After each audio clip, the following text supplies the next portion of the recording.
सदा सत्स्वरूपं चिदानन्दकन्दं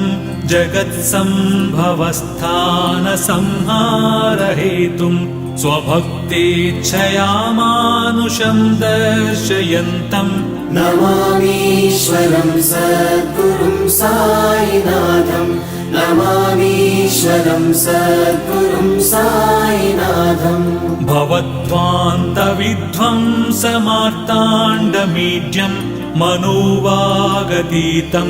मुनिर्ध्यानगम्यं जगद्व्यापकं निर्मलं निर्गुणं त्वां नमामीश्वरं सद्गुरुं साईनाथं नमामीश्वरं सद्गुरुं साईनाथम् भवाम्बोधिमग्नार्दितानां जनानां स्वपादाश्रितानां